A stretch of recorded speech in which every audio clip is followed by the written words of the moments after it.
ako ngetele kanu katambinte fango jatola kila natafa al'ana ya umar al'ana ya umar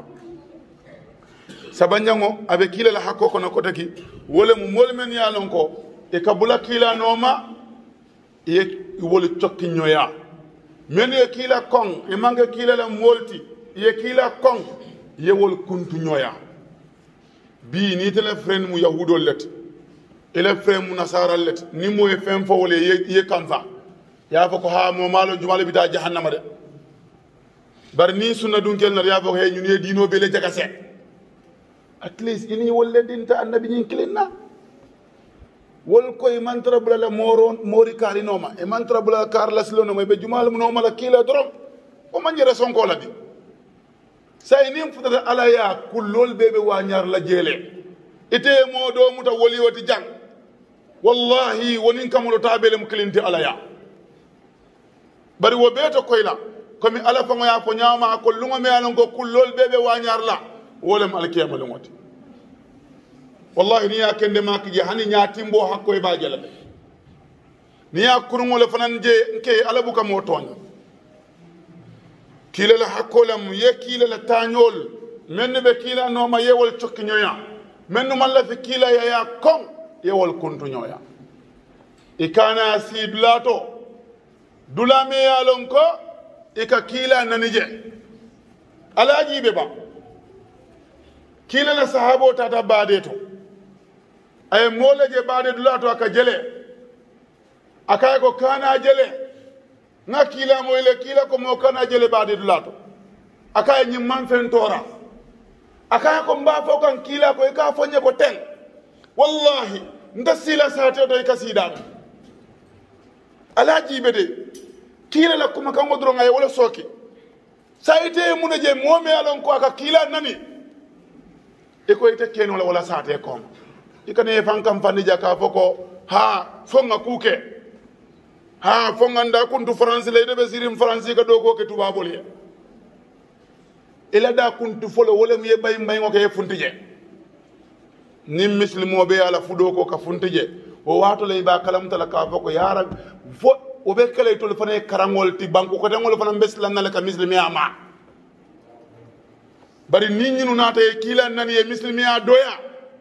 muslimol man fennoje imela kam faytandi ma fo démonstration de ima itandi kon to la nabi ñi mola ko le tambulu katam tol fango jatoti oto wala mu yesilole ngasilole le banko ko tangol ye bari wala atinna diam la do ko ako fo français ke lesonoti banko ko tangol ye walla yake siloti me anon koy ba wala nan ni momo wultay na kila nani yalon tol tela kila nani no la biko tol kala annabi ñi mol bele la ala ma len tul be kanda badingol abe kila la hakko ko na kotagi ntolu kan wole mu ka sali kila ma allahumma salli ala muhammadin wa ala ali muhammadin nadi ati fa allahumma salli ala muhammad yake wurdoti ba foka kila ko ni momen ko allahumma salli ala muhammad sinya klindro ya fon ala fango be duwa kele sinyata ala mumen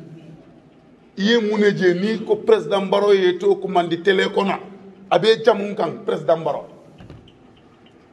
wolu ngoy funta dawde ha ñina Baro kañine fo ibe contaniring say ala mumedu président Baro mari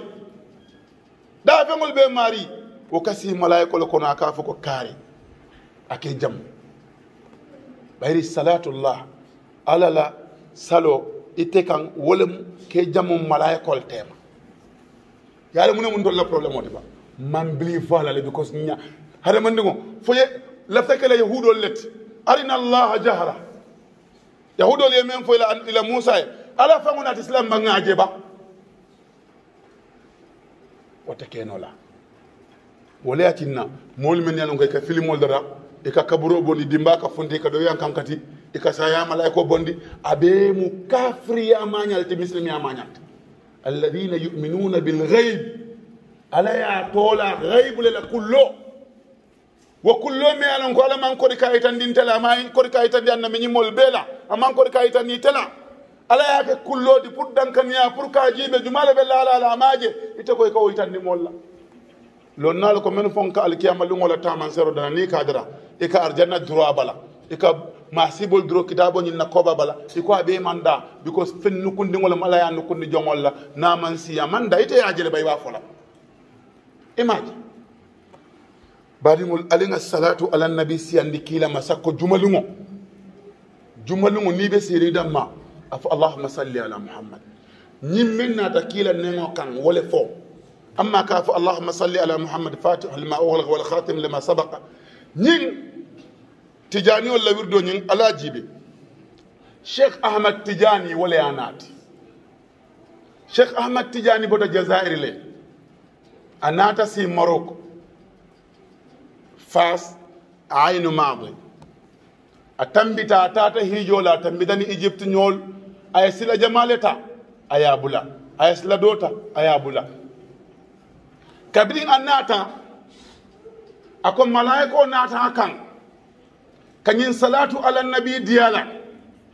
kafo ya fo ila moli tanyoli ya fa allahumma salli ala muhammad fatih lima ughliq wal khatim lima sabaq ناصر الحق بالحق والهادي الى صراطك المستقيم حق قدرك المقدار العظيم ني فوسنيا كلين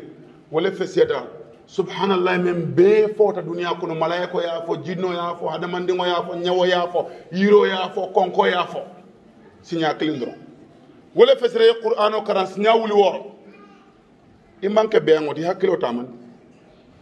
ني صلاه على النبي فاتو لما هو غني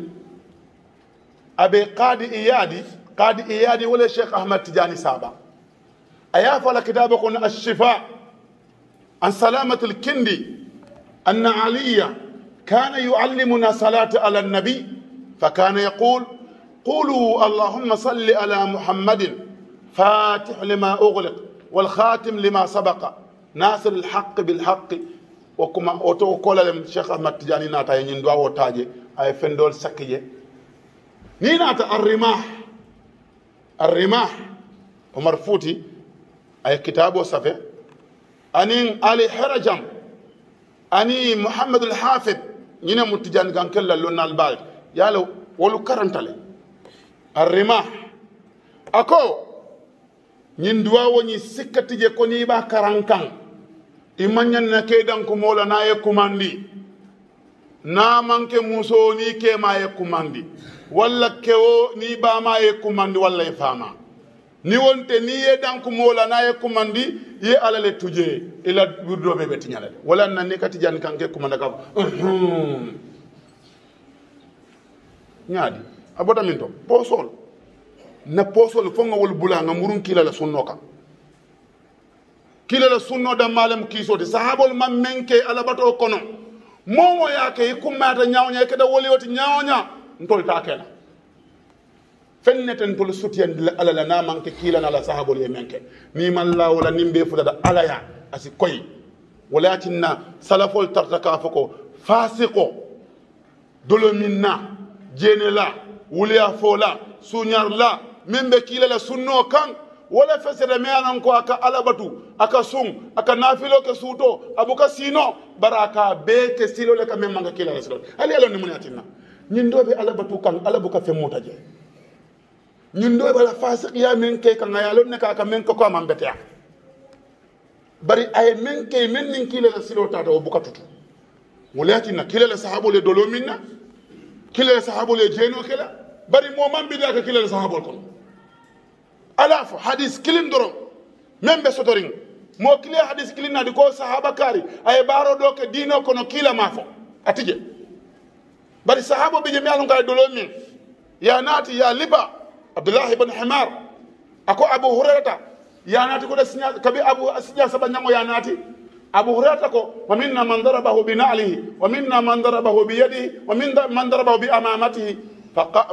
kabiriya anati sinya saba doliya danka kila ko alkana labadi ngo danka anala dolo mi ngo nyaawnya kila ko allabadi ngo jenela sinyajel kila ka molu muta wo muso men nata kila ka akaya ko ngaje no leke ako kila ko tahirni nata yen senen de kila ka embe senen de la ako ngaje no leke kila ko sahabole ali suti ala balaji be fa sirata le ba fa ñaale mata e ko riwaya do kila ya bulo muta ako ni ala soki kullo ko no ala ye sutura e fan sutura anata ko de sinya fula nyanga ya fo kila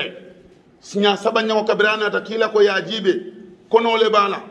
ya samba ya mako e fonin dindingo wuluta ya nati ya bung e kana bung ani dindingo e fa nyim fanan kay tan dinna ko menu ka fe ko jene dingo bita jahannama le jene dingo man kumma abe wuliya nin jene dingo man ke fen kumma ringo de kila tan nyin dindingo kumma dañen sahabo kono kon